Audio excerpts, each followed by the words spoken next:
ದಾವಣಗೆರೆ ತಾಲೂಕಿನ ಸುಮಾರು 9,545 ರೈತರು ಇದುವರೆಗೆ ಫ್ರೂಟ್ಸ್ ಐಡಿ ಹಾಗೂ ಇಕೆವೈಸಿ ಪ್ರಕ್ರಿಯೆಯನ್ನು ಪೂರ್ಣಗೊಳಿಸಿಲ್ಲ.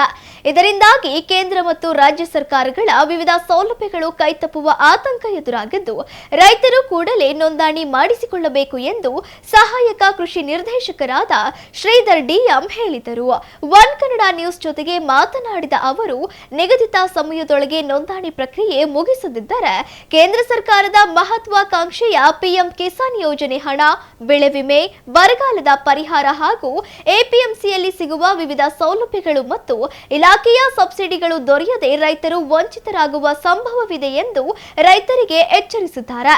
ರೈತರು ತಕ್ಷಣವೇ ಆಧಾರ್ ಕಾರ್ಡ್, ಪಹಣಿ, ಮೊಬೈಲ್ ಸಂಖ್ಯೆ ಹಾಗೂ ಜಾತಿ ಪ್ರಮಾಣ ಪತ್ರ ಸೇರಿದಂತೆ ವಿವಿಧ ಅಗತ್ಯ ದಾಖಲೆಗಳನ್ನು ತೆಗೆದುಕೊಂಡು ಹೋಗಿ ನೋಂದಣಿ ಮಾಡಿಸಬೇಕು.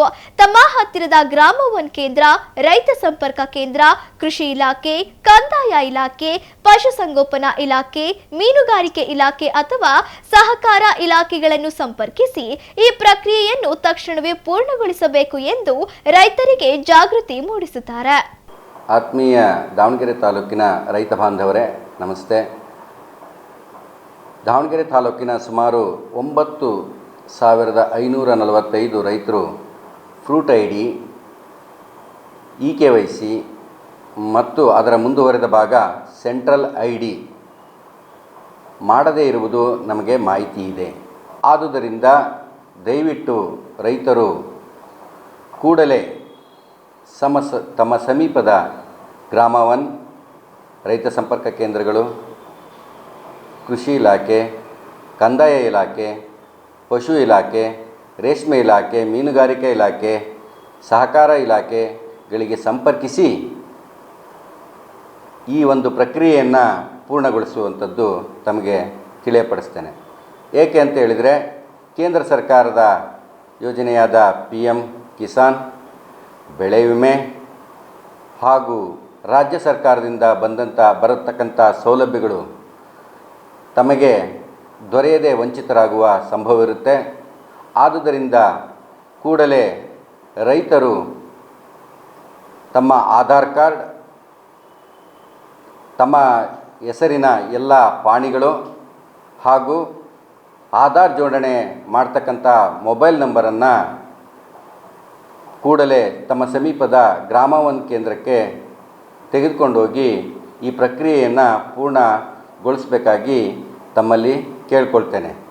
ಸಂಬಂಧಿಸಿದ ರೈತರು ಆಧಾರ್ ಕಾರ್ಡ್, ತಮ್ಮ ಎಲ್ಲ ಪಾಣಿಗಳು ಹಾಗೂ ಆಧಾರ್ ಜೋಡಣೆಗೆ ಮಾಡಿರ್ತಕ್ಕಂಥ ಮೊಬೈಲ್ ನಂಬರ್ ಮತ್ತು ಪರಿಶಿಷ್ಟ ಜಾತಿ ಪರಿಶಿಷ್ಟ ಪಂಗಡ ಇರ್ತಕ್ಕಂಥ ರೈತರು ತಮ್ಮ ಜಾತಿ ಸರ್ಟಿಫಿಕೇಟನ್ನು ಪತ್ರವನ್ನು ತೆಗೆದುಕೊಂಡೋಗಿ ಈ ಒಂದು ಸೆಂಟ್ರಲ್ ಐಡಿ, ಫ್ರೂಟ್ ಐಡಿ ಮತ್ತು ಇಕೆವೈಸಿ ಪ್ರಕ್ರಿಯೆಯನ್ನು ಮಾಡಿಸ್ಕೊಳ್ಬೋದಾಗಿರುತ್ತೆ ಅಂತ ಈ ಮೂಲಕ ತಮಗೆ ತಿಳಿಯಪಡಿಸ್ತೇನೆ.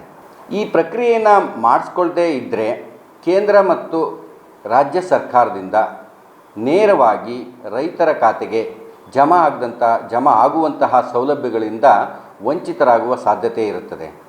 ಆದುದರಿಂದ ಉದಾಹರಣೆಗೆ ಪಿಎಂ ಕಿಸಾನ್ ಇರಬಹುದು, ಬೆಳೆ ವಿಮೆ ಇರ್ಬೋದು, ನಿಮ್ಮ ಮುಂದಿನ ಬರಕ್ಕೆ ಸಿಗುವಂಥ ಅನುದಾನ ಇರ್ಬೋದು, ತದನಂತರ ಎಪಿಎಂಸಿ ಮಾರ್ಕೆಟಿಗೆ ತಮ್ಮ ಬೆಳೆಗಳನ್ನು ಬಿಟ್ಟಾಗ ಅದರಲ್ಲಿ ವಂಚಿತರಾಗುವ ಸಾಧ್ಯತೆ ಇರೋದರಿಂದ ಕೂಡಲೇ ರೈತರು ನಾವು ಈಗಾಗಲೇ ಹೇಳಿದಂತಹ ದಾಖಲಾತಿಗಳನ್ನು ಸಮೀಪದ ಗ್ರಾಮ ಒನ್ ಕೇಂದ್ರಗಳಿಗೆ ತೆಗೆದುಕೊಂಡೋಗಿ ಈ ಪ್ರಕ್ರಿಯೆಯನ್ನು ಮಾಡಿಸ್ಕೊಳ್ಬೋದು ಅಂತ ನಾನು ಈ ಮೂಲಕ ವ್ಯಕ್ತಪಡಿಸ್ತೇನೆ.